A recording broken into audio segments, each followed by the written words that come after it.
Hi, I'm Gwen Mazza, and this is The Art of Transitions. Welcome to our show today, and our special guest is Dave Putney. Welcome, Dave. Thanks, Gwen. Thanks for having me. Dave is joining us from the Office of Mental Health here in Monroe County, and we're going to tackle a topic that is very close to home and most likely in every one of our neighborhoods. The conversation today is going to focus on transitioning communities, families, and individuals through forensic mental health issues. Large title for a great show. Hold tight and we'll be right back.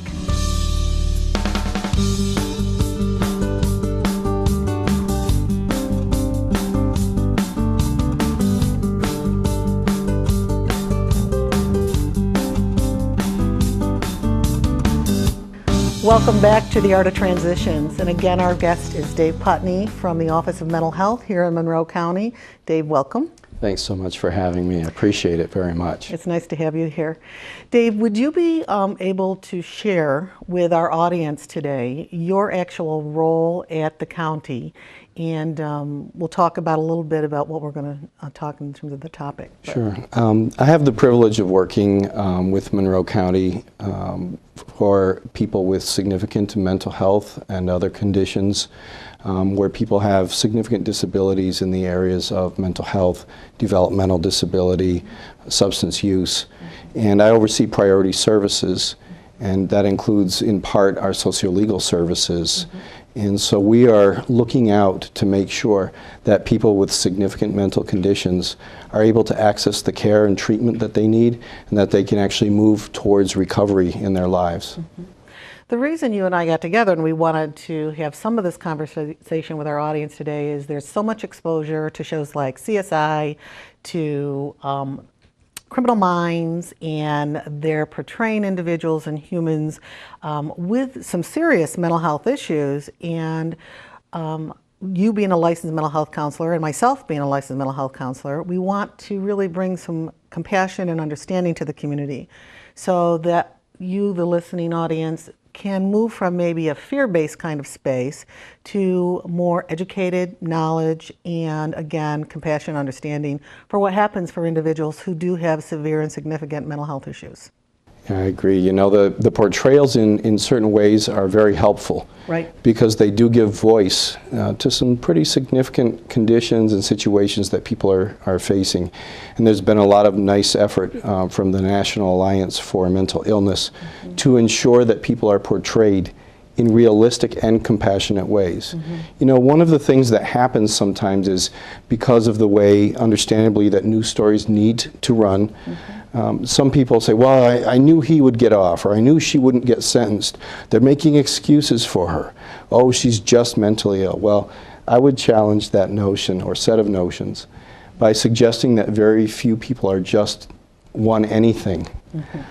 Furthermore, our office wants to make sure that people have access to treatment and care and are able to move ahead with their lives in an accountable way. Accountability is a really important part of what happens in all of our lives. Many people growing up think, I can't wait till I'm 21 or whatever, so I can be my own boss. And then we're welcome to the world of reality that accountability is actually really helpful. And so when people's lives become out of control because of illnesses that are not being treated or not responding favorably to treatment, sometimes bad things do happen. But very few of those individuals would ever wake up one day and say, hey, I want to do this awful thing. In fact, when they're treated and their minds are more clear and they can reflect back on what they've done or allegedly done, because not everybody's yet been convicted, is not something they would ideally view themselves as doing or being. It seems so foreign. So I'm really grateful for this opportunity to talk more about this. These are real people with real lives. It is very important to not forget about victims. Victims' issues are very important as well. And so we recognize that. So in regards to the shows and the movies, very important, very helpful potentially, but really important to get it right in terms of the realistic aspect. And I agree. I think some of the shows have now really brought in the humanity part of the individuals so that we can begin to understand that these people come with a history. Definitely It isn't all of a sudden they show up somewhere. That's and right. I believe that that's really important for all of us. The other piece is I think it's important for us as a community to realize that we all have issues. Everybody who walks the face of the earth That's right. has problems, concerns, and issues. Folks who have severe mental illness, I have never met someone who has had any mental illness that said, I am so excited to have been diagnosed with this illness. Right. You know, it just doesn't work that way. It doesn't. And when they do, and they're in our families, they're in our home, they might be us. You know, That's right. It's real important to remember where we come from. For the grace of God. There we go. Nobody designs to have a mental illness. Certainly mental illnesses can best be understood as, you know, psychological, biological issues in a social context. But we're spiritual beings, That's right. we're emotional beings, we're family members, we're community members. So all of those aspects of our lives have an effect. So people aren't first and foremost their illness. Now there are times when the illness may be very out of control, where that's how it seems to others and may feel to the person themselves. The truth is, though, most people who are very ill don't even view themselves as being ill. Now, I think that's an incredibly important point, because folks want, you know, many folks would prefer that the individual see that, and they don't have the capacity to do that. I mean, people in recovery certainly come to that recognition. Correct. That's an but important in part. illness, it isn't there. And it's the same as any other medical condition. Right. Asthma, cancer, things of that nature, that people struggle with recognizing what this illness means in terms of their lives, much less even accepting that this has hit me.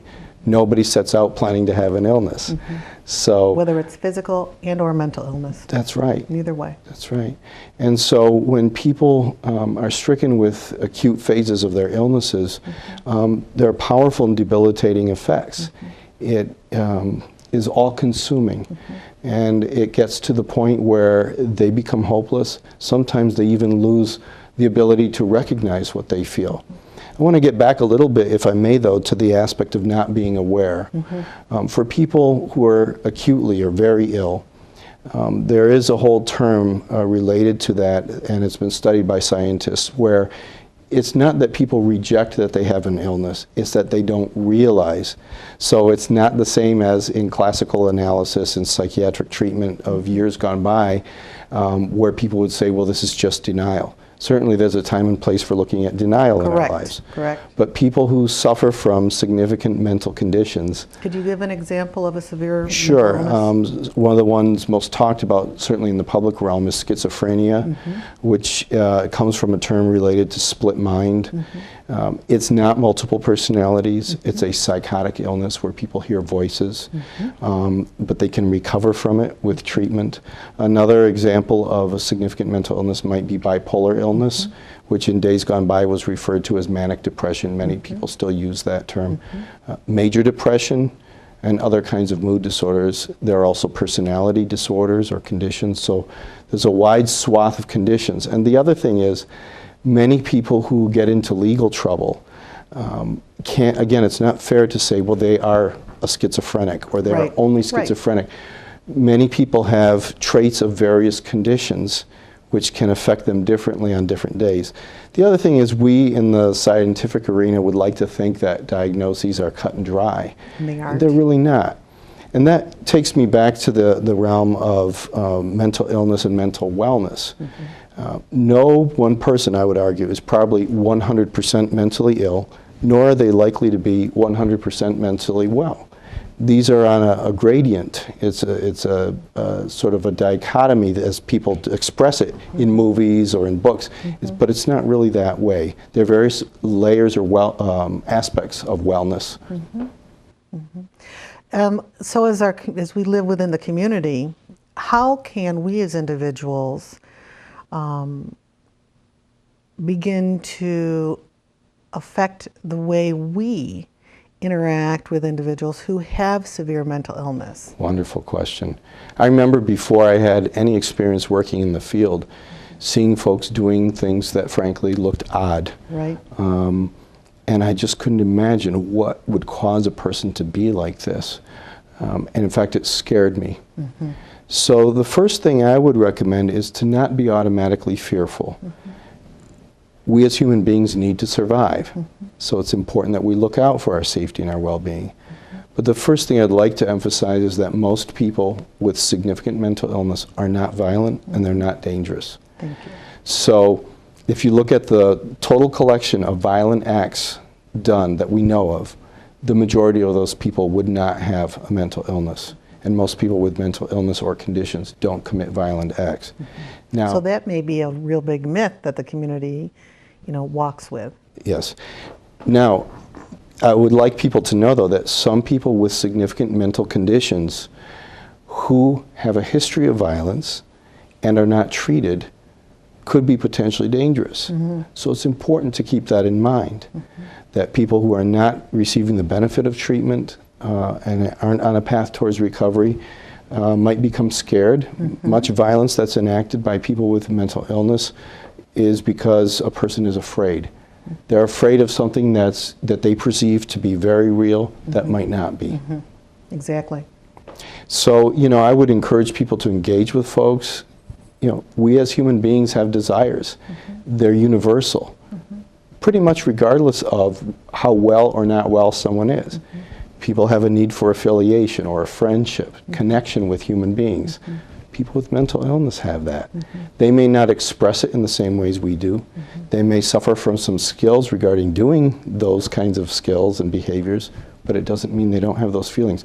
Most people want to work and have gainful employment. Correct. Most people would like to feel safe at home. Most people would like to eat. And the list goes on and on.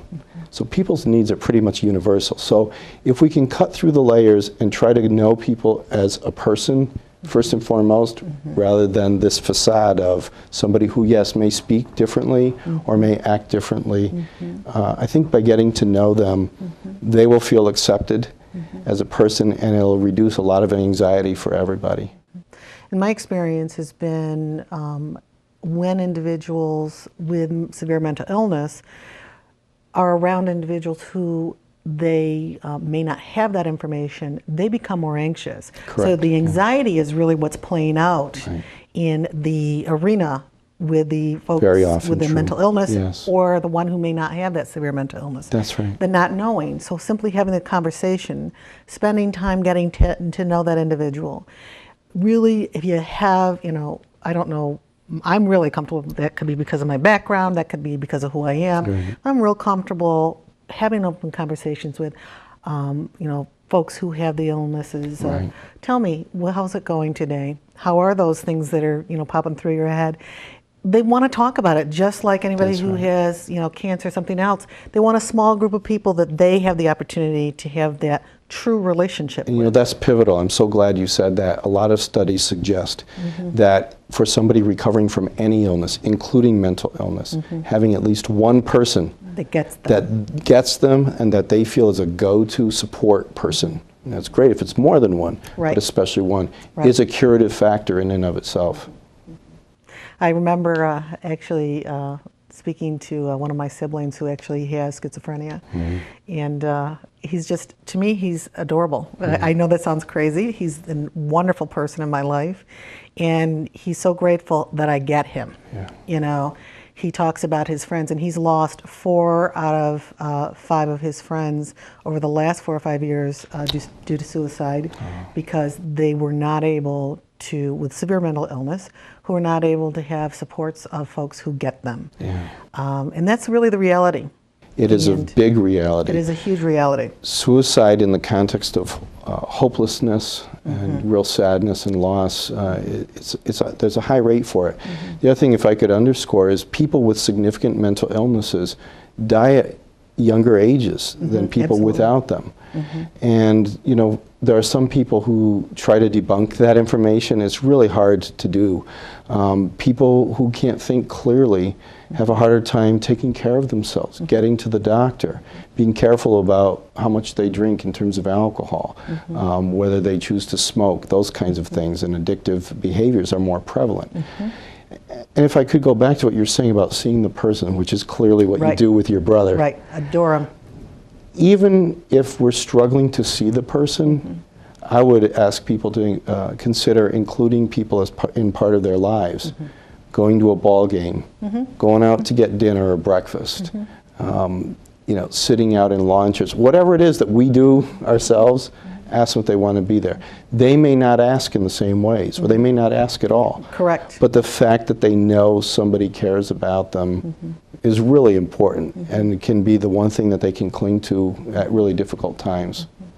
The other piece that I think is important for us is they may not always, individuals may not always be as comfortable in larger audiences. So are we as humans willing to adjust what was a norm for us to spend just a little time being connected, being the present moment with another human being, whether it's a sibling or a family or friend. Very true. And I'm not here to say, do this for everybody and everywhere. We all have to keep our own mental health and our own mental wellness, so you have to really bring some balance into it. Right. But I know, like with my brother, he cannot be in larger audiences, so we can have some of the same kind of experiences. Going for ice cream, we go at a time when it's a little quieter. That's right. He doesn't want to be in the full family, because I'm also from a very large family, and I don't blame him. I think it would scare anybody anyway. But it's harder for him to be in a larger group, so he may be off to the side, and to not keep forcing someone into a space that's really truly uncomfortable, that can exacerbate their symptoms. I think so. We need to think about making some allowances for folks. Some folks look down on that and think, well, we're just making excuses, or we're letting them off the hook, or we're making special exceptions. To some extent, maybe we are. But I think if we get away from some of the rigid ways of looking at what people need, for example, some people who are hearing voices can control those best, like you were saying, by not being in areas where there's huge crowds or a lot of noise that makes it more confusing. Some people, even if they come to a meal within the family situation, maybe they need to just do one of those meals out of the week. Maybe the rest of the time they eat on their own, if they choose to. They may need to eat a little more quickly and excuse themselves from the table. Sometimes people look at that as rude. It's really them taking care of themselves, and it's not a selfish thing. Now, granted, it would be great to see if they could become more social over time, but it's really that person's life choices. It may be smaller pieces of conversations while watching a movie or watching TV, that kind of thing. Can we talk a little bit more about the legal aspects? Sure. Because that's part of what I think the community may struggle with, or I know that I've heard conversations that they struggle with, and talk about treatment as well. Sure, glad to. Wherever you'd like to start, talking about treatment for folks with severe mental illness, what we have in kinds of services, what we might be even lacking, and yet we'll need to as a community to help support, because things are changing. They're very much changing. The old days of somebody going and seeing a private therapist, which does happen, and there's a time and place for it, or going to a community mental health center and being told on what basis they have to come there, what they need to do to get better, are really changing. There are new programs and services available, such as personal recovery-oriented services, which really looks at what somebody needs and wants to move forward with life. And also a person-centered approach, which again ties into the same premise. People may need some time and some assistance to figure out what it is they need and want, but we need to listen to that really closely. For people who've allegedly or actually been convicted of committing an act, the courts often will require them to get treatment, and very often those treatment services will be housed in a public mental health facility which offer fine services. For some people who've gone through the process where the court has found them to be not competent to stand trial, which we also hear often in the TV shows and in movies. Can you elaborate on that just a little more, what that really means to be found not competent? Sure, glad to do that. When people are accused of committing a crime, from that point in terms of the court process all the way through until conviction, if convicted, or acquittal, the court needs to make sure that people are competent to stand trial, which means that people are able to work effectively with their attorney, that they can work effectively so that they get a good and fair representation. And in order for somebody to be incompetent, first and foremost, it has to be viewed that they have a mental condition, a serious mental condition that causes significant impairment. Now this, unlike the matter of not guilty due to reason of insanity, which is also often talked about, isn't looking back to the time when the person allegedly committed whatever crime they're being charged with. It's actually looking at how they're doing now. Because in order for somebody to have due process, in fairness to them, they have to be able to understand what's going on with the court process. Do they understand who the judge is? Do they know that this attorney is actually working on their behalf? Do they understand the role of the prosecutor, or typically the assistant district attorney?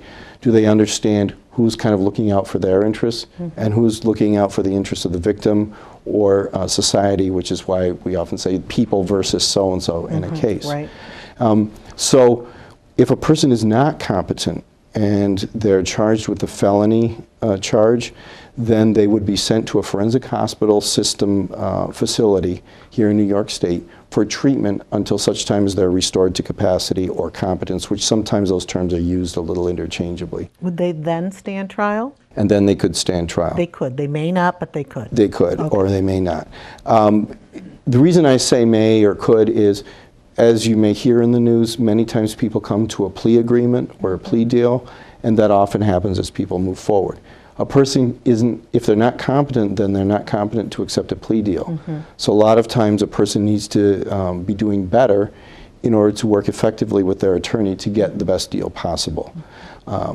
If somebody is incompetent and they're charged with what we say is less than a felony charge, so a misdemeanor or violation type of charge, then they would be committed to a hospital facility, not a forensic facility, for treatment, not for restoration, because the actual charges that they were standing against are dismissed. Okay. So in the interest of justice, it's those charges are dismissed and the person is treated until they're viewed as being stable enough to be in the community. Beautiful. Now, for the rare event where somebody is going through the process of what's loosely called not guilty due to reason of insanity, for those folks, we're looking at how they were doing at the time that they allegedly committed a crime. So regardless of how they're doing today, was it likely that the crime that they are charged with committing was done at a time when they weren't thinking clearly, when they weren't able to form a reasonable intent, when they really couldn't tell the difference between right and wrong with what they were doing? An example might be, well, like cases we've heard where there's a shooting, a very public event, horrific and tragic, and the person believed that voices or aliens were controlling them and telling them to do this, or in some of the more infamous cases to impress a Hollywood actress, that sort of thing. Now, for people, regardless of whether they're competent or not, let's assume they're competent, and they're going through the courts often want to know if they have a mental condition, because even though the person could still be held accountable for what they did, the court can look at an array of options. The judge can look at an array of options for sentencing. And in the field of forensic psychiatry and mental health, that's often referred to as therapeutic jurisprudence, which essentially means we look at what we can hold this person accountable for, but give them an opportunity to get better, so that there's a less likelihood of them doing this again and they can move on with their lives. I think that's a pretty noble cause. And so our services might be asked, or somebody's mental health therapist or counselor might be asked to submit a report to the court that lets the court know what mental health condition they're dealing with, and whether there's a likelihood of this person engaging in treatment. And if there is, then they might give them an opportunity to do that and then report back to the court in a few months and then eventually resolve the charges. Sometimes they can even offer an option to reduce the charge if they're successful with treatment. And the last thing I'd like to say about that is there are actually some courts locally and across the nation called treatment courts, whereby people can end up with a lesser charge, but they're monitored for a period of months or even up to 2 years. And if they can show that they're getting treatment, they're getting better, they're taking accountability for what they're charged with doing, then they can move ahead and move on with their lives and stay out of the justice system. That's the eventual goal, in addition to people having some success and satisfaction with their lives. Sometimes it takes some of these legal charges to assist individuals to getting healthy. Very true. And to moving into wellness. Very true. And I'm never interested in someone being a victim of any crime or any activity, and yet I don't know anyone who, just has ever said mental illness, it's, I've never heard a person with mental illness say, I'm so glad I have this. No. It's like someone with cancer saying, I'm so glad I have this. What I have heard from folks with severe mental illness, when they become healthier and at a higher level of functioning, is they are many folks are comfortable with the mental illness. Yes. And they're grateful because they can see the world in a different way. Very true. And I don't know if our audience really could understand that, but there is. It's just like any other disease or disorder. You can see the gift that comes from whatever addiction, disorder, or issue that comes before you. You see your weaknesses differently, you see your strengths differently, you see the importance of connection, human connection differently. People do this with cardiac conditions, with cancer. Right. It's actually part of the overcoming, which is rather than viewing the illness or the disease as the absolute enemy, Correct. which we can fully get why people would sense that. Especially in this area. Right. It's torturous at its worst stages, but to view it as, okay, this is my friend, even some people have said, as odd as that may sound, Right. or, okay, you're here again, buddy. How are we going to beat this situation together? So that it doesn't feel so onerous that it's unsolvable or insurmountable. Right. And that is the part that I believe in your and my conversation is we wanted folks to know about, that this is not impossible. There's a lot of opportunity for healing and health and wellness, not only for the individuals who have the severe mental health illness, but for us as a community who may not understand that and sometimes actually become afraid of it and afraid of those who have this. And that's what Dave and I wanted to make sure that we started to soften a little bit and invite into the world that there are other opportunities. If you would like and you are interested in being connected with Dave Moore, you can reach him through the Inspirit website. We will connect you directly to him, and we'll also supply an email address and a phone number at the Office of Mental Health where he is working. Be glad if you have direct questions. Thoughts before we get ready to close? What would you like our audience to know most of all about this topic of helping them transition through the forensic mental health illness area? That there's great hope, that it comes with responsibility for us as a community. We didn't have time to get into a lot of the issues around what it takes to be successful once somebody comes out of a forensic facility. Would you be interested in doing another show on that? Very glad to be. Okay, we'll have you do a second show on that then. Thank you so much. But that there is hope for recovery, and that really in the system of mental health and the legal system, there ultimately really is a desire for people to do better and to move on with their lives while preserving victims' rights and for people to move forward with life together. Beautiful. Well, thank you for joining us. Thank you you for joining Dave and I today, and we will catch you on the next show of The Art of Transitions.